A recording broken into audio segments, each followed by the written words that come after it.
Assalamualaikum warahmatullahi wabarakatuh. Shalom. Tabe salamat lingkungan ratai, salam sujud karindeng malempang, adil katalino, bacur amin kasaruga, basengat kajubata arus. Di sini saya akan mempresentasikan mata kuliah Manajemen Proyek Teknologi dan Informasi dengan judul Inovasi Perencanaan Website untuk Sistem Monitoring dan Pengelolaan Stok Obat di Gudang Farmasi. Perkenalkan, nama saya Robi Sanjaya. Saya dari kelas TI semester 4 kelas B dengan NIM C2355201045. Yang pertama adalah latar belakang. Latar belakangnya adalah gudang farmasi berperan penting dalam menjamin ketersediaan obat untuk pelayanan kesehatan. Banyak gudang farmasi masih menggunakan sistem pencatatan manual yang menyebabkan ketidakakuratan data, kesulitan pelacakan obat kadaluarsa, dan lambatnya pembuatan laporan. Hal ini berdampak pada efisiensi operasional dan risiko ketersediaan obat yang tidak memadai.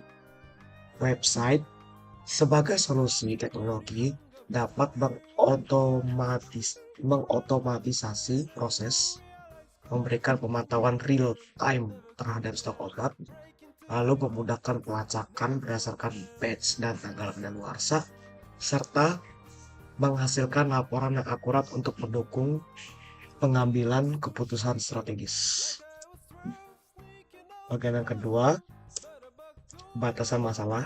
Batasan masalah saya di sini ada 5, yaitu yang pertama adalah terlalu fokus pada monitoring stok obat, tidak termasuk sistem keuangan.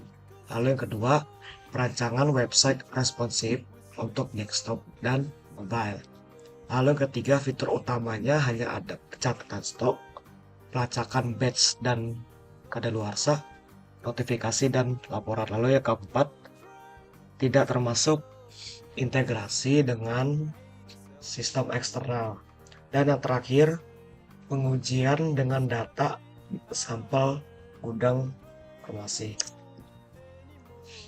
Untuk gambaran kebutuhan data di sini ada 2, yaitu kebutuhan fungsional dan kebutuhan non-fungsional. Untuk yang fungsional, yang pertama ialah 1. Manajemen pengguna dan hak akses. 2. Pengelolaan data obat dan kategori. 3. Pencatatan stok masuk dan keluar. 4. Pelacakan berdasarkan batch dan kadaluarsa. 5. Dashboard monitoring dan notifikasi. Dan yang terakhir, sistem pelaporan stok dan pergerakan obat.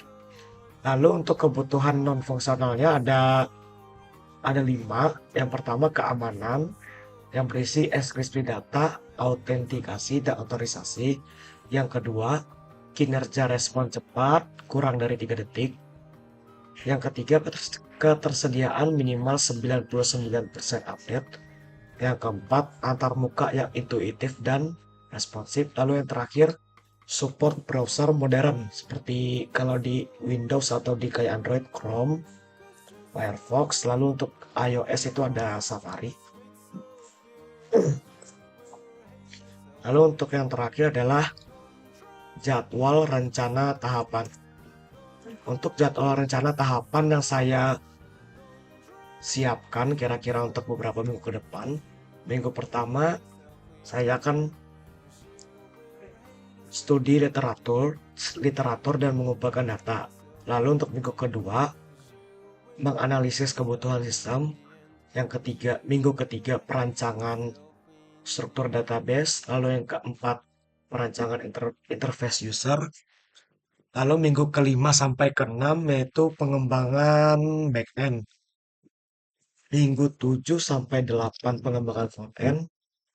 Minggu 9 integrasi sistem. Minggu yang ke-10 pengujian fungsional. Lalu minggu 11 pengujian keamanan dan performa. Minggu 12 revisi dan perbaikan. Minggu 13 penyusunan dan dokumentasi. Lalu minggu 14 finalisasi dan persiapan sidang. Dan yang terakhir minggu ke-15 ya sidang tugas akhir. Sekian, itu saja dari presentasi saya. Apabila saya ada salah kata atau ada yang kata saya yang menyinggung, saya mohon maaf. Sekian, terima kasih.